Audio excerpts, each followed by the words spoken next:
میز پر کھانا لگاتے ہوئے اس کا پورا دھیان پلیٹیں سجانے میں تھا اور میری آنکھیں اس کے چہرے پہ جمی تھیں۔ میں نے آہستگی سے اس کا ہاتھ تھاما تو وہ چونک سی گئی۔ میں تم سے ایک ضروری بات کرنا چاہتا ہوں۔ کافی ہمت جتانے کے بعد بالآخر میرے منہ سے نکلا۔ وہ چپ چاپ کرسی پہ بیٹھ گئی۔ اس کی نگاہیں چاہے میز پر مرکوز تھیں، پر ان میں سے اٹھتا درد میں بخوبی محسوس کر رہا تھا۔ ایک پل کے لیے میری زبان پہ تالا سا لگ گیا، پر جو میرے دماغ میں چل رہا تھا اسے بتانا بہت ضروری تھا۔ میں تمہیں طلاق دینا چاہتا ہوں۔ میری آنکھیں جھک گئیں۔ میری امید کے برعکس اس نے کسی قسم کی حیرانی یا پریشانی کا اظہار نہ کیا، بس نرم لہجے میں اتنا پوچھا، کیوں؟ میں نے اس کا سوال نظر انداز کیا۔ اسے میرا یہ رویہ گرا گزرا۔ ہاتھ میں پکڑا چمچ فرش پہ پھینک کے وہ چلانے لگی اور یہ کہہ کے وہاں سے اٹھ گئی کہ تم مرد نہیں ہو۔ رات بھر ہم دونوں نے ایک دوسرے سے بات نہیں کی۔ وہ روتی رہی۔ میں جانتا تھا کہ اس کے لیے یہ جاننا ضروری ہے کہ آخر ہمارے رشتے کو ہوا کیا ہے۔ میرے پاس اسے دینے کے لیے کوئی تسلی بخش جواب نہیں تھا۔ اسے کیا بتاتا کہ میرے دل میں اس کی جگہ اب کسی اور نے لے لی ہے۔ اب اس کے لیے میرے پاس محبت باقی نہیں رہی۔ مجھے اس پہ ترس تو بہت آ رہا تھا اور ایک پچھتاوا بھی تھا، پر اب میں جو فیصلہ کر چکا تھا اس پہ ڈٹے رہنا ضروری تھا۔ طلاق کے کاغذات عدالت میں جمع کرانے سے پہلے میں نے ان کی ایک کاپی اسے تھمائی، جس پہ لکھا تھا کہ وہ طلاق کے بعد گھر، گاڑی اور میرے ذاتی کاروبار کے 30% کی مالکن بن سکتی ہے۔ اس نے ایک نظر کاغذات پہ دوڑائی اور اگلے ہی لمحے اس کے ٹکڑے کر کے زمین پہ پھینک دیے۔ جس عورت کے ساتھ میں نے اپنی زندگی کے 10 سال بتائے تھے، وہ ایک پل میں اجنبی ہو گئی۔ مجھے افسوس تھا کہ اس نے اپنے انمول جذبات اور قیمتی لمحے مجھ پہ ضائع کیے، پر میں بھی کیا کرتا؟ میرے دل میں کوئی اور اس حد تک گھر کر چکا تھا کہ اس سے کھونے کا تصور ہی میرے لیے ناممکن تھا۔ بالآخر وہ ٹوٹ کے بکھری اور میرے سامنے ریزہ ریزہ ہو گئی۔ اس کی آنکھوں میں آنسوؤں کا سمندر امڈ آیا تھا۔ شاید یہی وہ چیز تھی جو اس طلاق کے بعد میں دیکھنا چاہتا تھا۔ اگلے روز پورا دن اپنی نئی محبت کے ساتھ بتا کے جب میں تھکا ہارا گھر پہنچا تو وہ میز پہ کاغذ پھیلائے کچھ لکھنے میں مصروف تھی۔ میں نے اس پہ کوئی دھیان نہ دیا اور جاتے ہی بستر پر سو گیا۔ دیر رات جب میری آنکھ کھلی تو وہ تب بھی کچھ لکھ رہی تھی۔ اب بھی میں نے اس سے کوئی سوال نہیں کیا۔ صبح جب میں اٹھا تو اس نے طلاق کی کچھ شرائط میرے سامنے رکھ دی۔ اس سے میری دولت، میری جائیداد میں سے کچھ نہیں چاہیے تھا۔ وہ بس 1 مہینہ مزید میرے ساتھ رہنا چاہتی تھی۔ اس 1 مہینے میں ہمیں اچھے میاں بیوی کی طرح رہنا تھا۔ اس شرط کی بہت بڑی وجہ ہمارا بیٹا تھا، جس کے کچھ ہی دنوں میں امتحانات ہونے والے تھے۔ والدین کی طلاق کا اس کی تعلیم پہ برا اثر نہ پڑے، اس لیے میں اس کی یہ شرط ماننے کو بالکل تیار تھا۔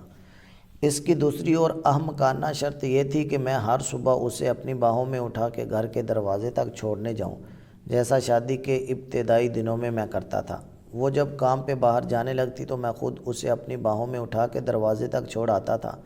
حالانکہ میں اس کی یہ بات ماننے کو تیار نہیں تھا، لیکن ان آخری دنوں میں اس کا دل توڑنا مناسب نہیں لگ رہا تھا، اس لیے میں نے یہ شرط بھی مان لی۔ اس کی ان شرائط کے بارے میں جب میں نے اپنی نئی محبت سے ذکر کیا تو وہ ہنس کے بولی، وہ چاہے جو بھی کر لے، ایک نہ ایک دن طلاق تو اسے ہونی ہی ہے۔ میری بیوی اور میں نے اپنی طلاق کے معاملے سے متعلق کسی اور سے ذکر نہ کیا۔ شرط کے مطابق پہلے دن جب مجھے اسے اٹھا کے دروازے تک چھوڑنے جانا تھا تو وہ لمحات ہم دونوں کے لیے بے حد عجیب تھے۔ ہچکچاتے ہوئے میں نے اسے اٹھایا تو اس نے بھی اپنی آنکھیں بند کر لیں۔ اتنے میں تالیوں کی ایک گونج ہم دونوں کے کانوں میں پڑی۔ پاپا نے ماما کو اٹھایا ہوا ہے، ہاں ہاں ہاں۔ ہمارا بیٹا خوشی میں جھوم رہا تھا۔ اس کے الفاظوں سے میرے دل میں ایک درد سا اٹھا اور میری بیوی کی کیفیت بھی لگ بھگ میرے جیسی تھی۔ پلیز اسے طلاق کے بارے میں کچھ مت بتانا، وہ آہستگی سے بولی۔ میں نے جواباً سر ہلایا۔ اسے دروازے تک چھوڑنے کے بعد میں اپنے آفس کی طرف نکل پڑا اور وہ بس اسٹاپ کی طرف چل دی۔ اگلی صبح اسے اٹھانا میرے لیے قدرے آسان تھا اور اس کی ہچکچاہٹ میں بھی کمی تھی۔ اس نے اپنا سر میری چھاتی سے لگا لیا۔ ایک عرصے بعد اس کے جسم کی خوشبو میرے حواس سے ٹکرائی۔ میں بغور اس کا جائزہ لینے لگا۔ چہرے کی گہری جھریاں اور سر کے بالوں میں اتری چاندی اس بات کی گواہ تھیں کہ اس نے اس شادی میں بہت کچھ کھویا ہے۔ 4 دن مزید گزرے۔ جب میں نے اسے باہوں میں بھر کے سینے سے لگایا تو ہمارے بیچ کی وہ قربت جو کہیں کھو سی گئی تھی واپس لوٹنے لگی۔ پھر ہر گزرتے دن کے ساتھ قربت کے وہ جذبات بڑھتے گئے، لمحے دنوں کو پر لگا کے اڑا لے گئے اور مہینہ پورا ہو گیا۔ اس آخری صبح میں جانے کے لیے تیار ہو رہا تھا اور وہ بیڈ پر کپڑے پھیلائے اس پریشانی میں مبتلا تھی کہ آج کون سا لباس پہنے، کیونکہ پرانے سارے لباس اس کے نحیف جسم پہ کھلے ہونے لگے تھے۔ اس وقت مجھے اندازہ ہوا کہ وہ کتنی کمزور ہو گئی ہے۔ شاید اسی لیے میں اسے آسانی سے اٹھا لیتا تھا۔ اس کی آنکھوں میں امڑتے درد کو دیکھ کے نہ چاہتے ہوئے بھی میں اس کے پاس چلا آیا اور اس کے کندھے پہ ہاتھ رکھا۔ پپا، مما کو باہر گھمانے لے جائیں، ہمارے بیٹے کی آواز میرے کانوں میں پڑی۔ اس کے خیال میں اس پل یہ ضروری تھا کہ میں کسی طرح اس کی ماں کا دل بہلاؤں۔ میری بیوی بیٹے کی طرف مڑی اور اسے سینے سے لگا لیا۔ یہ لمحہ مجھے کمزور نہ کر دے یہ سوچ کے میں نے اپنا رخ موڑ لیا۔ آخری بار میں نے اسے اپنی باہوں میں اٹھایا، اس نے بھی اپنے بازو میری گردن کے گرد حائل کر دیے۔ میں نے اسے مضبوطی سے تھام لیا۔ میری آنکھوں کے سامنے شادی کا وہ دن گردش کرنے لگا جب پہلی بار میں اسے ایسے ہی اٹھا کے اپنے گھر لایا تھا اور وعدہ کیا تھا کہ مرتے دم تک ایسے ہی ہر روز اسے اپنے سینے سے لگا کے رکھوں گا۔ میرے قدم فرش سے شاید جم سے گئے تھے، اسی لیے میں بمشکل دروازے تک پہنچا۔ اسے نیچے اتارتے ہوئے میں نے اس کے کان میں سرگوشی کی۔ شاید ہمارے درمیان قربت کی کمی تھی۔ وہ میری آنکھوں میں دیکھنے لگی اور میں اسے وہیں چھوڑ کے اپنی گاڑی کی طرف بڑھا۔ تیز رفتاری میں گاڑی چلاتے ہوئے بار بار ایک خوف میرے دل میں گھر کر رہا تھا کہ کہیں میں کمزور نہ پڑ جاؤں، اپنا فیصلہ بدل نہ دوں۔ میں نے اس گھر کے دروازے پر بریک لگائی جہاں نئی منزل میرا انتظار کر رہی تھی۔ دروازہ کھلا اور وہ مسکراتے ہوئے میرے سامنے آئی۔ مجھے معاف کر دو، میں اپنی بیوی کو طلاق نہیں دے سکتا۔ میرے منہ سے نکلے یہ الفاظ اس کے لیے کسی دھماکے سے کم نہیں تھے۔ وہ میرے پاس آئی اور ماتھے پہ ہاتھ رکھ کے بولی، شاید تمہاری طبیعت ٹھیک نہیں ہے یا پھر تم مذاق کر رہے ہو۔ نہیں، میں مذاق نہیں کر رہا۔ شاید ہماری شادی شدہ زندگی بے رنگ ہو گئی تھی، پر میرے دل میں اس کے لیے محبت اب بھی زندہ ہے۔ بس اتنا ہوا، ہم ہر وہ چیز بھول گئے جو اس ساتھ کے لیے ضروری تھی۔ دیر سے صحیح پر مجھے سب یاد آ گیا ہے، اور ساتھ نبھانے کا وہ وعدہ بھی یاد ہے جو شادی کے پہلے دن میں نے اس سے کیا تھا۔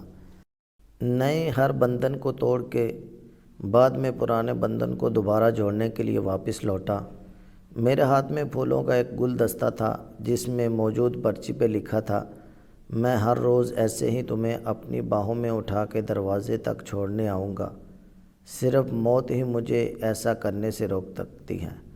میں اپنے گھر میں داخل ہوا اور دوڑتے ہوئے سیڑھیاں چڑھنے لگا۔ میرے پاس اپنی بیوی کو دینے کے لیے زندگی کا سب سے بڑا تحفہ تھا۔ میں جب اس سے چند لمحوں کی دوری پہ تھا تبھی زندگی کی دوڑ اس کے ہاتھوں سے سرک گئی۔ کئی مہینوں تک کینسر کی بیماری سے لڑتے لڑتے وہ ہار چکی تھی۔ نہ اس نے کبھی اپنی تکلیف کا مجھ سے ذکر کیا اور نہ ہی مصروف زندگی نے مجھے اس سے پوچھنے کا موقع دیا۔ جب اسے میری سب سے زیادہ ضرورت تھی تب میں کسی اور کے دل میں اپنے لیے محبت کھوج رہا تھا۔ وہ جانتی تھی کہ اس کے پاس زیادہ وقت نہیں ہے، کہیں ایسا نہ ہو کہ اس کی موت سے قبل طلاق کا اثر ہمارے بیٹے کے دل میں میرے لیے نفرت کا بیج بو دے۔ اس لیے بیتے 1 مہینے میں اس نے بیٹے کے سامنے انتہائی محبت کرنے والے شوہر کا میرا روپ نقش کر دیا، جو حقیقی تو نہیں تھا پر دائمی ضرور بن گیا۔ یہ کہانی ان کو لوگوں کے لیے ہے جو اپنے بے رنگ رشتوں میں رنگ بھرنے کی بجائے ان سے دور بھاگنے کی کوشش کرتے ہیں۔ کئی بار یہ سمجھنے میں ہم دیر کر دیتے ہیں کہ نئے رشتے قائم کرنا زیادہ صحیح ہے یا پھر پرانے رشتوں میں رنگ بھرے جائیں۔ اس کا فیصلہ آپ کے ہاتھ میں ضرور ہے، لیکن ایسا نہ ہو کہ آپ وقت پہ فیصلہ نہ کر سکیں اور اس تاخیر میں ہاتھ ہمیشہ ہمیشہ کے لیے خالی رہ جائے۔ تو دیر مت کیجیے۔